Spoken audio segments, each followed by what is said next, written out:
ডেবরায় নির্বাচনী প্রচারে এলেন মুখ্যমন্ত্রী মমতা বন্দ্যোপাধ্যায়। সবংয়ের বিধানসভার প্রার্থী ডক্টর মানস রঞ্জন ভূঁইয়ার প্রচারে কি বড় কোনো চমক থাকছে? নিশ্চয়ই। আমাদের ডেবরার নেতৃত্ব প্রদীপ কর, আমাদের প্রার্থী রাজীব ব্যানার্জি, আমাদের কর্মীরা মুখ্যমন্ত্রীকে বলেছেন যে বালিচকের রেল লাইনের উপর ওভারব্রিজ মাসের পর মাস, বছর পর বছর রেল দপ্তর আটকে রেখেছে।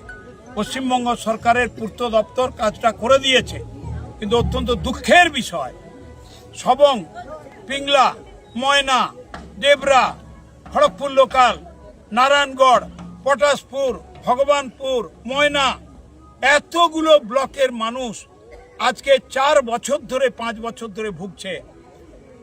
আজকে অ্যাম্বুলেন্স যেতে পারছে না, গাড়ি যেতে পারছে না, রুগী যেতে পারছে না, ব্যবসায়ীরা ক্ষতিগ্রস্ত হচ্ছে।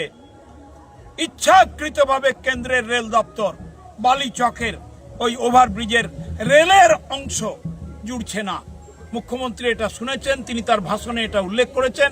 এটা আমাদের কাছে একটা বিরাট পাওয়া।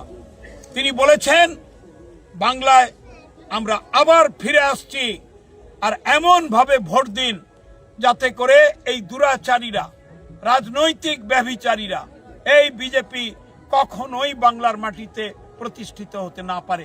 এটা শুধু ডেবরা নয়, এটা পিংলার কাছে, সবংয়ের কাছে, নারায়ণগড়ের কাছে, আজকে প্রত্যেকটি বিধানসভার কাছে আমাদের মুখ্যমন্ত্রী মমতা বন্দ্যোপাধ্যায়ের এই বক্তব্য আমাদের উজ্জীবিত করছে। আপনি কর্মীদের থলিবাবুদের, বিজেপির থলিবাবুদের কাছ থেকে দূরে থাকার পরামর্শ দিচ্ছেন, কিন্তু সবং বিধানসভায় যিনি বিজেপি প্রার্থী তিনি বলছেন সবংয়ের উন্নয়ন হয় না।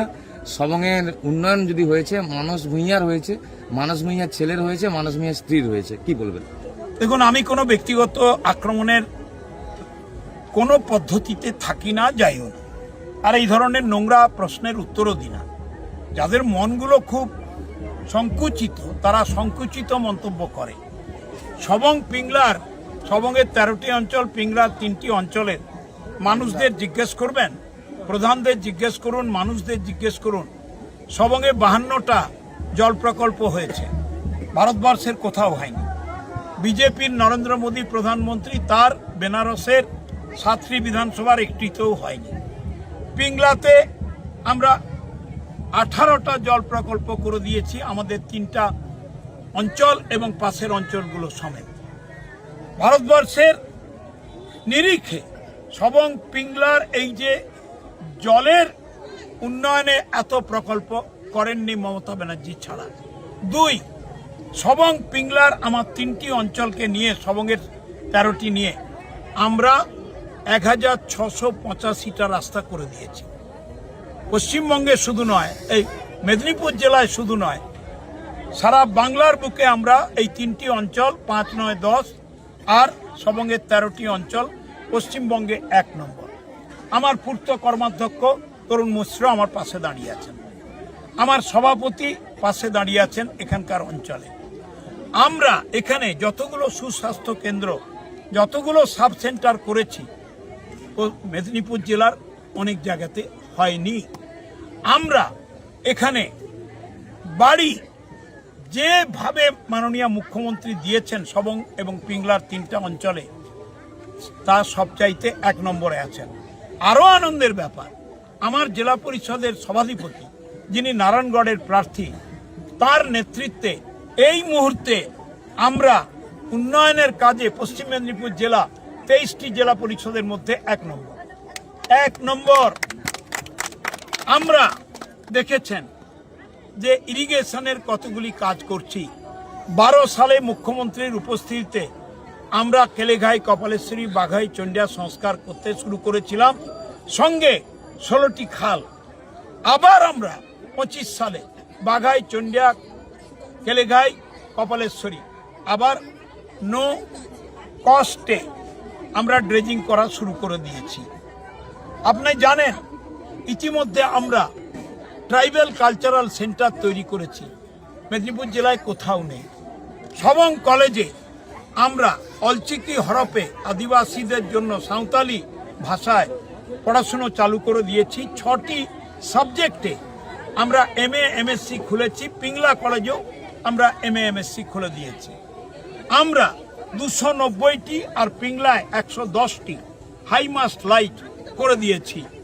আমরা এখানে মুন্ডুমারি থেকে আজকে বলাইপন্ডা অবধি যে রাস্তাটি পড়েছিল ক্ষতবিক্ষত হয়ে, মমতা বন্দ্যোপাধ্যায় সৌজন্যে সেই রাস্তা এখন তেল চিকচিকে হয়ে গেছে।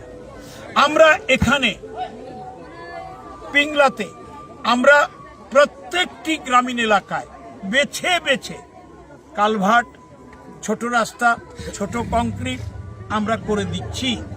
আজকেও খবর নিলাম আমাদের দপ্তর থেকে অনেকগুলি ব্রিজ, অনেকগুলি কালভার্ট আজকে 10 নম্বর এবং 9 নম্বর অঞ্চলে শুরু হতে চলেছে। কিন্তু অত্যন্ত দুর্ভাগ্যের বিষয়, যদি বিজেপির নেতারা না দেখতে পান, চোখের আলো কম থাকে, আমাদের মুখ্যমন্ত্রী একটা পরিকল্পনা চালু করে দিয়েছেন চোখের আলো, তাতে বিনা পয়সায় চোখের অপারেশন হয়। আমাকে যদি আপনি বলেন ওদের সঙ্গে কথা বলে একটা লিস্ট করে দিন, আমি, আমাদের নেতৃত্ব আছেন, আমাদের দাদারা আছেন, আমাদের বলিষ্ঠ নেতৃত্ব আছে, আমি মেডিকেল কলেজের রিজনাল ইনস্টিটিউট অফ অপথলমোলজি পাঠিয়ে ওদের ছানি অপারেশন করে চশমাও লাগিয়ে দেবো মুখ্যমন্ত্রীর পরিকল্পনা অনুযায়ী। তখন না হয় ওরা বলবে টলবে। আর একজন রাজনৈতিক নেতার স্ত্রী সম্বন্ধে মন্তব্য করা, এটা বাংলার সংস্কৃতি বিরোধী। আমি কোনো মুখ খুলতে চাই, 4 তারিখের পর মুখ খুলব। আর আমার ছেলে, ও আমেরিকার একটি বিশ্ববিদ্যালয়ে অ্যাসোসিয়েট প্রফেসর, ও নিজের উন্নতি নিজে করেছে, ও কারো সাহায্য চায়নি। ওর মার আশীর্বাদ আর ঈশ্বরের আশীর্বাদে বিশ্বের মানচিত্রে, নেফ্রোলজির প্যানেলে, আমেরিকার বুকে ও একজন বিখ্যাত চিকিৎসক। আর বেশি কিছু বলতে চাই না। ব্যক্তিগত আক্রমণ আমি করতে চাই না, করবও না, আর এটা আমি পছন্দও করি না। এই নীতি গান্ধীবাদ বিরোধী, এই নীতি বিবেকানন্দের সংস্কৃতি বিরোধী, এই নীতি রবীন্দ্র নজরুলের সংস্কৃতি বিরোধী।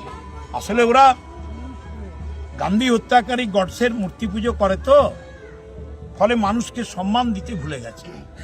আমি ঈশ্বরের কাছে প্রার্থনা করব, হে ঈশ্বর, হে আল্লাহ, হে গড, ওদের মনের সুস্থ সংস্কৃতি ফিরিয়ে দাও, ওদের শান্ত করো, ওদের একটু ভালো করে দাও। কারণ ব্যক্তি কুৎসা নিয়ে ডাক্তার মানস ভূঁইয়া, মমতা ব্যানার্জি এবং অভিষেক ব্যানার্জি কথা বলেন।